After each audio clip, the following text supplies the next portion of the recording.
Battle for the Stars is another comic book that is set in a not distant future, where humanity has mastered interstellar travel and has started colonizing other worlds, clashing with other civilizations.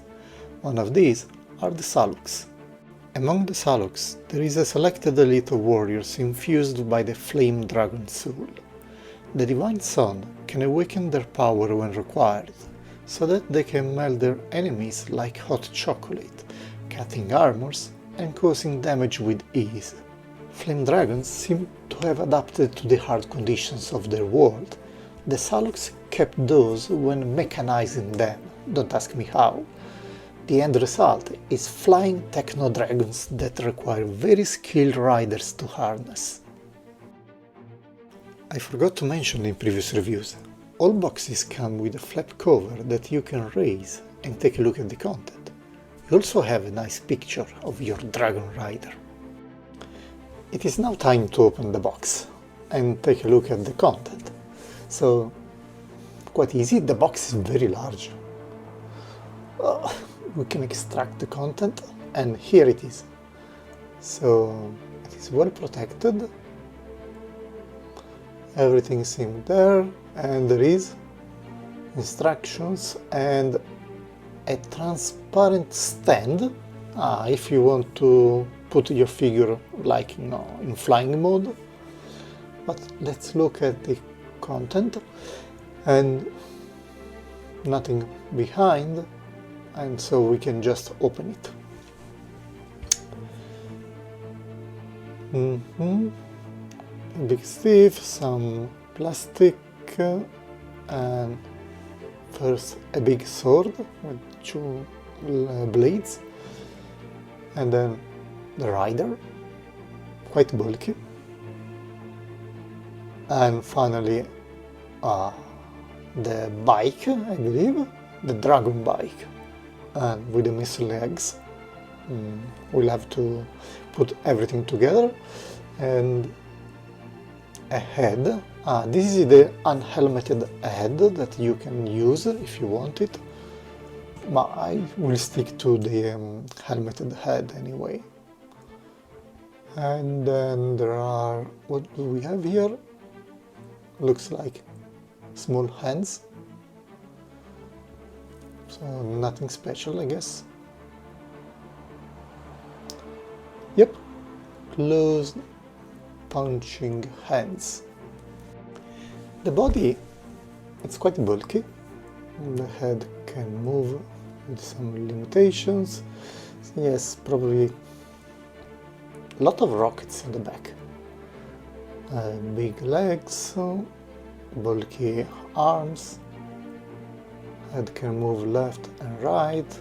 There are those tubes on the sides that limit the amount of moving that you can have with your head, and you cannot have a real T-pose in this body, but at least there are articulations that allow you to bend your arms and without any problem, so you can touch your face without issues, which is okay, already some kind of progress.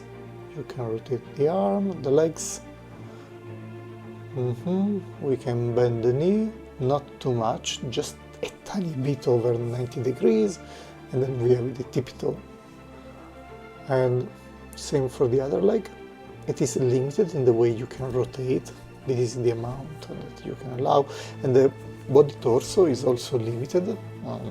There is not much left and right that you can do. The arms you can rotate 360 degrees if you have any reason for doing so.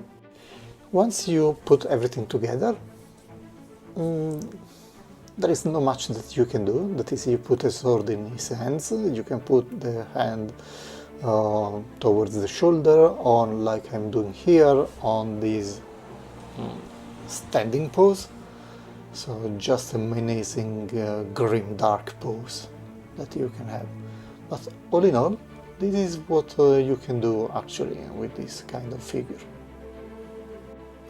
Finally, we can start looking at what I think to be the piece of equipment that makes this box set special, the Dragon Bike. No idea of the real name. The first configuration we have to look out of the box is the bike mode. As you can see, it is an awesome combination of smoke, grey and gold in my opinion, with additional weathering and scratches.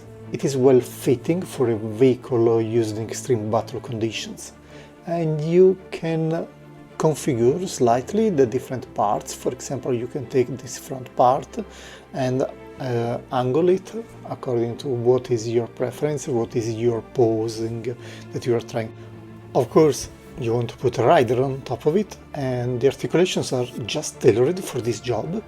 The rider fits very well in the bike configuration. I love the amount of details on the bottom part of the vehicle, and all in all it is an impressive experience. You can see this is the head of the dragon. It is on the back part, and there is this crest that you can raise, and this is what we are going to do now. Second mode is the dragon, and this is, I already know that this will be my favorite one. The instruction manual provides the steps for transforming or deforming the bike into the dragon configuration. It is nothing difficult, but it is nice to know because the two configurations actually work in the opposite directions. Once you have completed the transformation steps, you probably want to make it stand in a flying pose. Wings can be retracted or extended depending on your taste. If you have a large enough display case, a screaming dragon with full spread wings is probably what you want. It reminds me of a mashup of both the EVA 01 and the 02 from the Evangelion anime. I also tried to put the rider on top of the dragon, but it is not stable enough to stay there, since the pegs also tends to move. All in all, the bike mode is really nice. The figure is bulky and a nice fitting rider for this kind of vehicle in this mode, but honestly what you want is the dragon. So you probably want to have a display with both of them, the dragon and the rider together. The main figure is about 11 centimeters tall, but depending on the wingspan, the dragon may be very wide, so watch out for your display case. I must confess that I love dragons, and I love sci-fi alien settings. Having them both together is a pleasant surprise, especially because you have a transformable vehicle that can become either a flying bike or a robotic dragon. Both configurations are very nice, but I personally go for the dragon mode. Instead, the rider is a bit of a letdown.